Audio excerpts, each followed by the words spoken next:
Lewis Hamilton disqualified in Barcelona for failing to meet the minimum required vehicle weight. Stay until the end to find out if he will lose the points earned in Barcelona and to discover the massive fine the FIA has imposed on Ferrari. Subscribe just to stay tuned for the Formula One news no one else explains to you. Just when it felt like an utterly staggering and unprecedented turn of events that has sent shockwaves through every corner of the Formula One paddock and beyond, Ferrari now finds itself at the epicenter of a scandal that has not only tarnished its reputation, but has also plunged one of the sport's most iconic drivers into a whirlwind of controversy, confusion, and crushing disappointment. Following the conclusion of what was initially perceived as a clean, competitive, and strategic Spanish Grand Prix at the Circuit de Barcelona, Catalunya, the FIA released a damning post-race technical report that changed everything in an instant. The document, filled with dense regulatory language and technical jargon, contained a single bombshell line that obliterated the narrative of the race. Lewis Hamilton's SF24 had violated fuel usage regulations. Not marginally, not debatably, but clearly and quantifiably, with repercussions so severe that even seasoned team principals were left speechless. The governing body's final verdict was swift, merciless, and deeply consequential. Ferrari would be fined a staggering $1.5 million for the breach, and all championship points accrued by Hamilton during the race would be nullified, erased as if the race never happened for him. In one crushing moment, what had been a hard-fought, emotionally charged fifth-place finish was reduced to nothing more than an asterisk in the race's chaotic postscript. There would be no podium contention, no points added to the standings, no momentum carried into the next round. Only headlines soaked in controversy and a haze of confusion that clouded everything Hamilton had worked for that weekend. The core of the violation was deceptively simple on the surface. Hamilton's car consumed less fuel than the minimum required under current FIA sporting and technical regulations.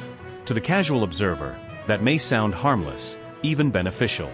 After all, in a world increasingly obsessed with efficiency and sustainability, using less fuel should be praised, right?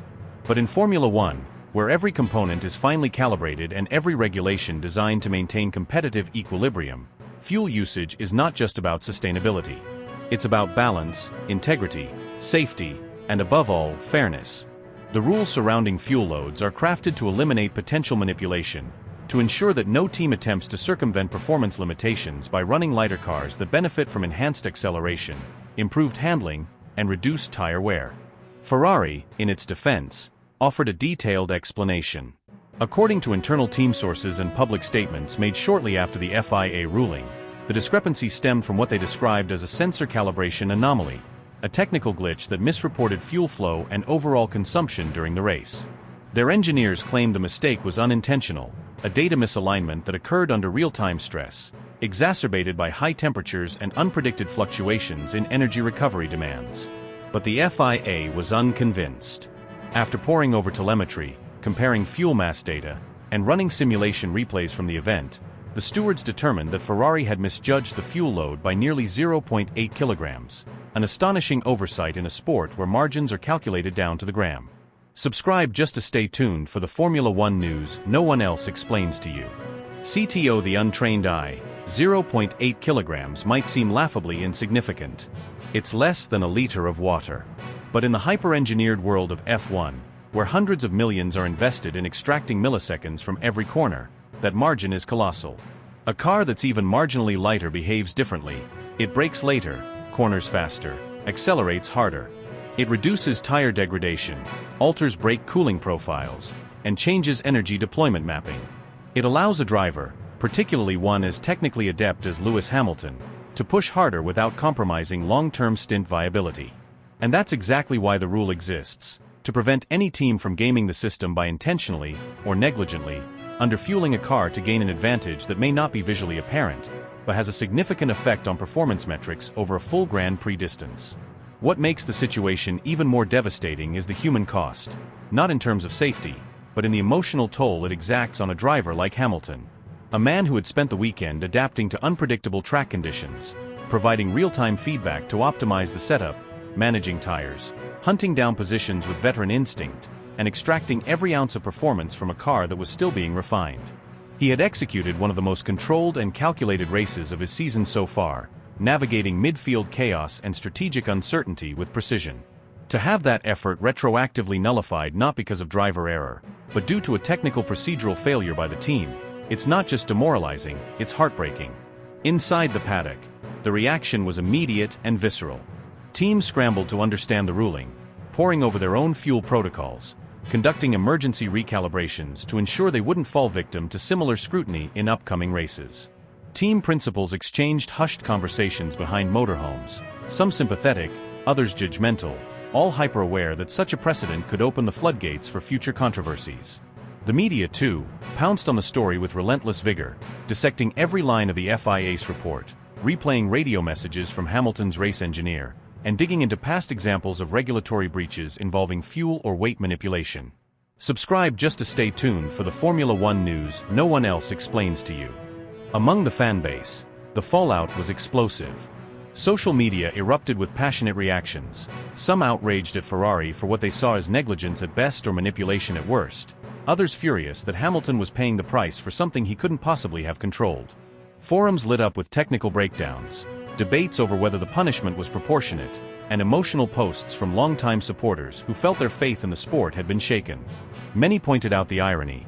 In an era where the FIA constantly preaches about transparency and fairness, the enforcement of this rule, while technically justified, felt like it punished the driver more than the institution. Ferrari, after all, would pay the fine and move on. But Hamilton would carry the loss in silence, his efforts reduced to statistical oblivion. Inside Ferrari's garage, the atmosphere grew cold and uneasy. Mechanics who had celebrated a clean execution were now forced to confront the reality that their planning, however advanced, had failed in a fundamental way. Engineers who had trusted their software were now second-guessing every number. Hamilton himself, usually composed and diplomatic, was visibly distant during media duties, offering few words, nodding politely, but clearly still processing what had been taken from him. There were no fiery outbursts, no finger-pointing, but the weight of disappointment was palpable. Not just for the result, but for the realization that the team still had structural vulnerabilities that even a 7-time world champion couldn't cover up with brilliance alone. The story didn't end that day. The implications rippled outward, creating pressure on the FIA to review fuel measurement procedures, sparking internal reviews within multiple teams, and raising uncomfortable questions about the broader regulatory framework. Was the system fair? Were the tools being used consistent? How could such a minute discrepancy lead to such monumental consequences? And perhaps the most chilling question of all, if it happened to Hamilton, at Ferrari, during a standard race weekend, who would be next? The Spanish Grand Prix, once remembered for tire degradation and DRS strategy, would now be immortalized for a scandal that shook Ferrari to its core and reminded the world that in Formula One, no margin is too small to destroy everything.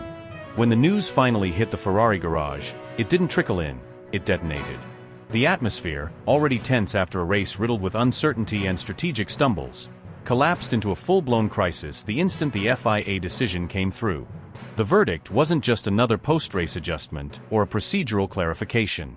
It was a ruling that struck at the core of Ferrari's operation. It confirmed what Hamilton had feared: a critical error had been made, one with massive consequences, one that flipped his entire weekend upside down. And worse, it had come from within his own team. Hamilton was reportedly informed of the FIA's decision just minutes before he was scheduled to appear at a sponsor event. Still suited, gloves in hand, visor recently lifted, the fury that spread across his face was immediate and unmistakable. He didn't lash out immediately. He didn't curse, didn't throw a tantrum in front of the cameras. But what happened next, behind the closed doors of the Ferrari engineering bay, would send shockwaves through the entire paddock and ignite one of the most intense internal meltdowns in recent F1 memory. Eyewitnesses described the moment with a kind of stunned reverence, like watching a dam break. Hamilton marched straight into the inner sanctum of the Ferrari garage, the nerve center, where data feeds flash across wall-mounted monitors, engineers sit in rows like soldiers, and strategy discussions are carried out with military precision. Only this time, the calm was gone. The second Hamilton crossed the threshold, gloves clenched tightly in his fist, the atmosphere turned electric with dread. He didn't just place his gloves on the desk. He slammed them down. The sound of leather hitting carbon echoed like a gunshot. Then came the eruption. According to multiple team sources, the confrontation between Hamilton and Fred Vasseur went from tense to explosive in seconds. The driver who had been brought in to revive Ferrari's championship ambitions was now standing face to face with the man responsible for managing that vision, and he was furious. The argument wasn't private. Hamilton's voice, unmistakably raw and shaking with rage, could reportedly be heard in the surrounding corridors. People stopped what they were doing. Conversations halted. The entire floor froze. "You've cost me everything," he shouted, his voice reverberating off the concrete walls. "All the work, all the planning, and this is how it ends." He wasn't ranting for drama. He was unleashing years of expectation, pressure, and suppressed frustration. He had made the biggest move of his career, taken a gamble on Ferrari's promise of transformation, and now, staring down another strategic blunder, that promise looked increasingly hollow. Engineers attempted to step in, tried to act as buffers between the two men, but they were swept aside by the intensity of the moment. Hamilton zeroed in on the systems engineers responsible for monitoring car performance during the critical final stint. The specific point of contention? Fuel mass flow data, a metric so fundamental that its mismanagement bordered on unforgivable. "You had the numbers," he bellowed. "You saw the readings. How do you miss that? How do you ignore that? This isn't Formula 2. This is Ferrari. This is supposed to be elite. This is supposed to be the pinnacle." No one dared to respond. Some stared at the floor. Others kept their eyes glued to their monitors, as if hoping that remaining motionless would make them invisible. The rage wasn't performative. It was personal. Hamilton wasn't angry because of a lost podium.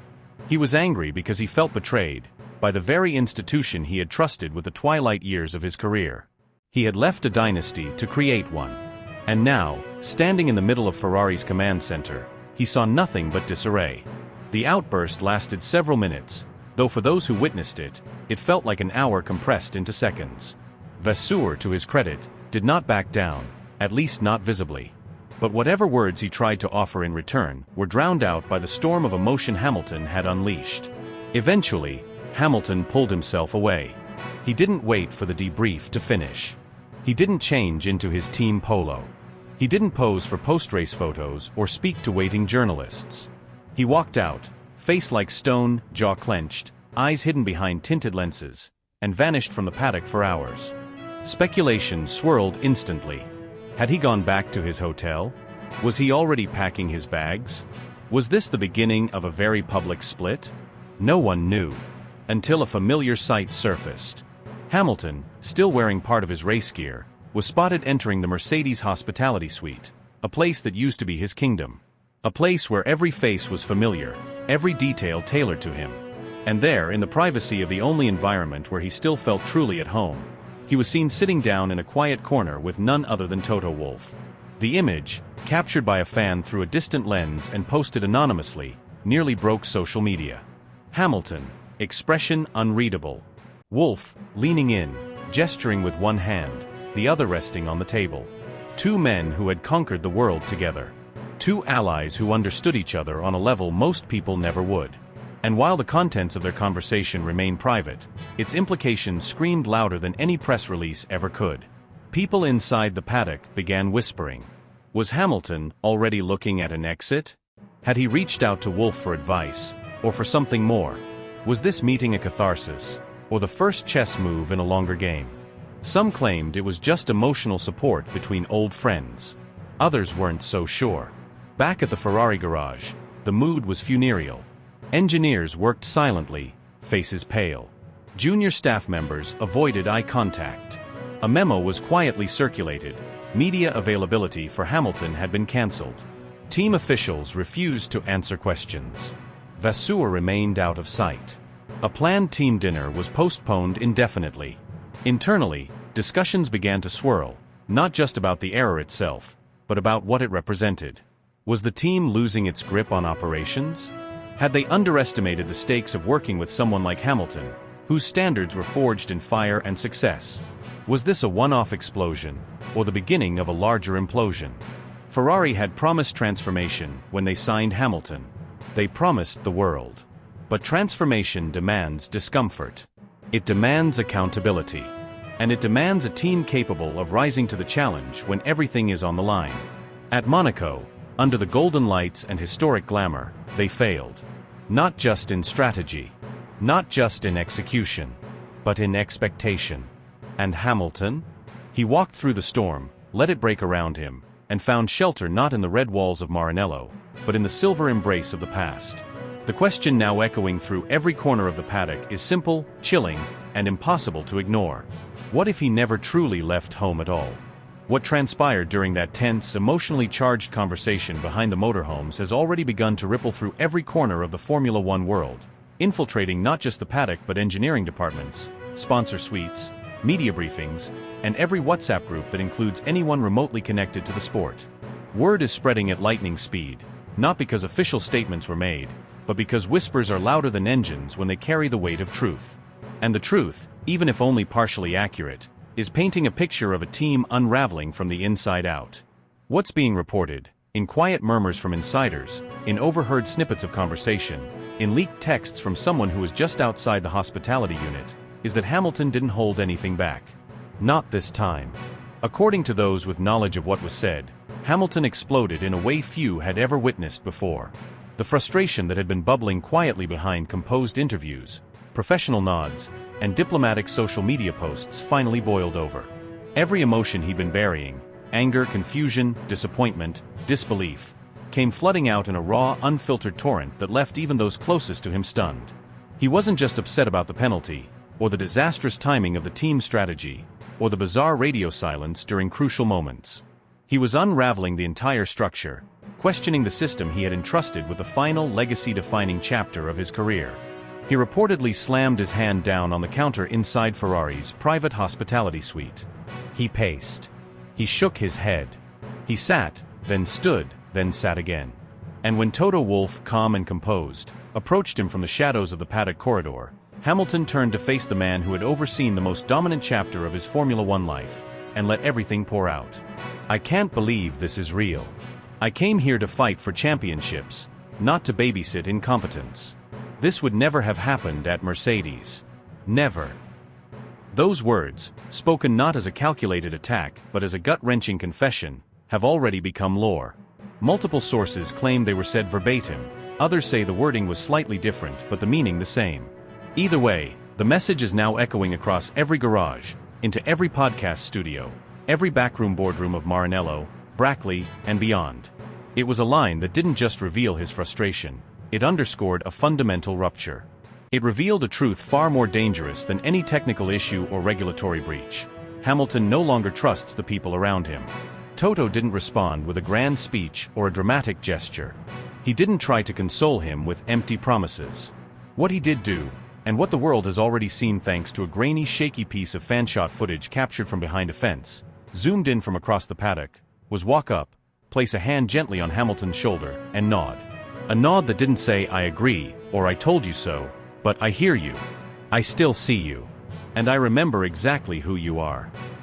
That brief, silent interaction has now taken on a life of its own. The clip, which lasts no more than 10 seconds, has already racked up millions of views online.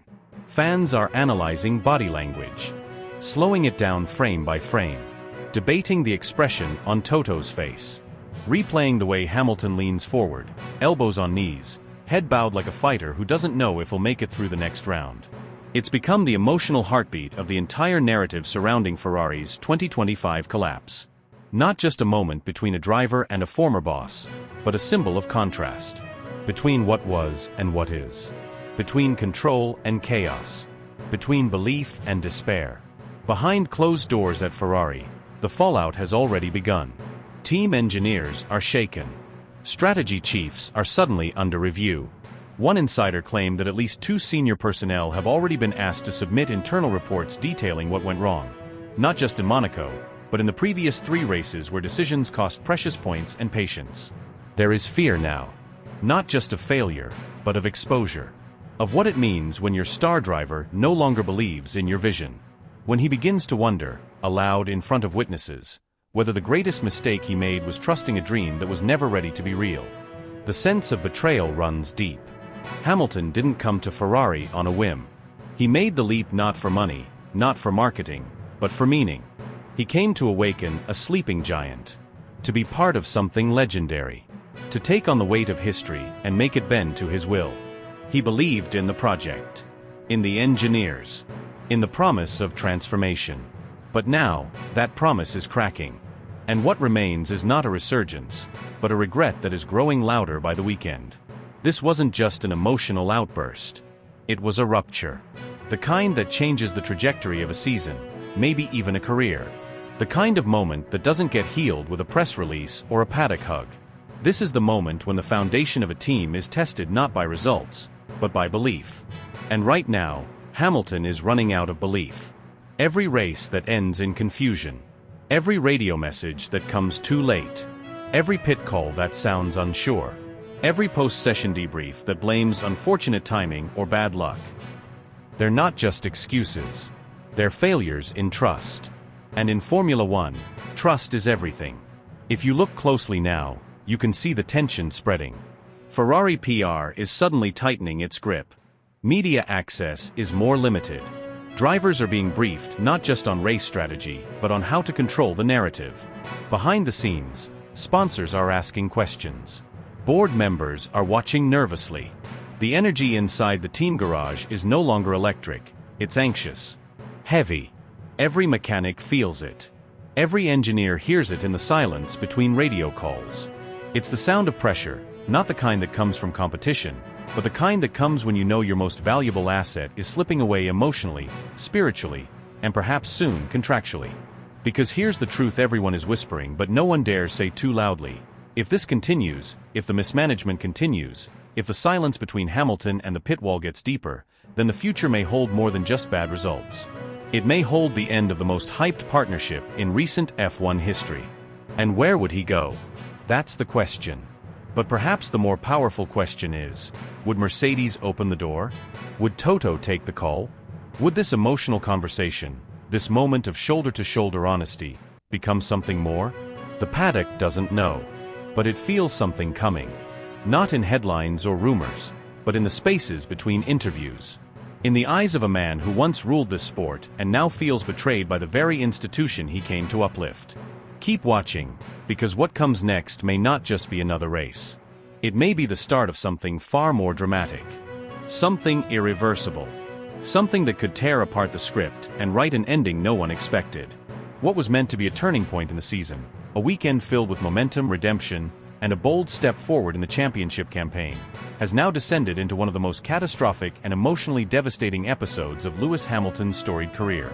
The fallout from the Barcelona Grand Prix is not only shaking the foundations of Ferrari's organization, but also reshaping the trajectory of a championship battle that, up until now, still felt within Hamilton's reach. That illusion has shattered completely.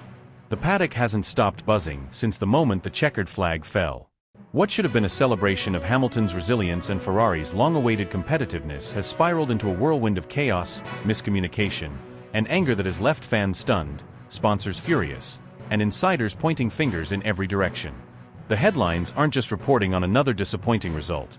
They're documenting a complete meltdown of operational integrity within one of Formula One's most legendary teams. It began with confusion. It escalated into disbelief. And it ended with one of the most brutal and emotionally raw radio exchanges in recent memory. A full-scale verbal confrontation between Lewis Hamilton and Ferrari team principal Frédéric Vasseur, broadcast live, unfiltered, and filled with tension that no team could possibly conceal. The tone wasn't one of constructive criticism or tactical debriefing. It was fury. It was pain. It was Hamilton, his voice cracking with frustration and disbelief, demanding answers, accountability, and above all, respect. You told me we were going to fight for this. You told me we had the package. You promised me we'd be ready, Hamilton said, his voice rising with every syllable. On the other end of the radio, Vasseur attempted to calm the situation, offering vague references to misaligned systems and misunderstood strategy windows. But Hamilton was having none of it. No, Fred. This isn't strategy. This is sabotage. This is humiliation. You've thrown away everything. The transmission was cut short, censored by the F1 feed before further escalation could reach the audience, but the damage was already done. Every journalist in the media center had picked up on it. Every fan watching live had heard enough to piece together what had happened. This was not just a disagreement. This was a public breakdown in trust, a fracture in the very foundation of a relationship that had barely even begun. Behind closed doors, the situation grew worse. According to sources inside the paddock, Hamilton stormed out of the post-race debrief, refusing to speak with key engineers, and skipped several media duties. Ferrari's PR team scrambled to contain the narrative, issuing press releases laced with euphemisms like strategic miscalculation and review in progress. But none of it resonated with fans who had just witnessed a weekend implode in real time. And then came the announcement, a formal penalty handed down by Ferrari to Hamilton himself. Not a reprimand. Not a warning. A full-blown internal disciplinary measure, citing breach of team conduct and failure to adhere to post-session responsibilities. In simpler terms, Ferrari punished Hamilton for speaking out. For expressing outrage over a failure that wasn't his fault. The racing world reacted with shock. Fans flooded social media with hashtags like #JusticeForLewis and #FerrariFallout. Former drivers and commentators lined up to offer their opinions, with many calling the punishment a disgrace, a deflection tactic, and a betrayal of the very principles of racing loyalty and transparency. And while Ferrari executives may claim it was about maintaining professional standards, the reality is far more complex. Sources now suggest that tensions have been building for weeks, with Hamilton expressing frustration over delays in car development, inconsistent communication between departments, and an overall lack of strategic clarity. Barcelona, it seems, was simply the spark that ignited a firestorm that had long been simmering beneath the surface. Worse still, the consequences extend far beyond a single race result. Hamilton, who had clawed his way back into championship contention with sheer grit, tire management wizardry, and relentless pace, has now dropped critical points. His position in the standings has plummeted. The psychological blow is incalculable. This was the weekend he was supposed to show the world that the move to Ferrari wasn't just a romantic gesture, that it was a masterstroke. Instead, it has become a public unraveling of everything that was supposed to define this final chapter of his F1 legacy. And what about Ferrari?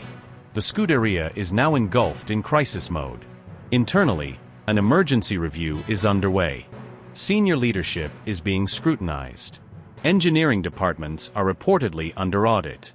Meetings are being held late into the night in Maranello as executives attempt to trace every step of the operational breakdown that led to this disaster. Sponsorship partners are asking difficult questions.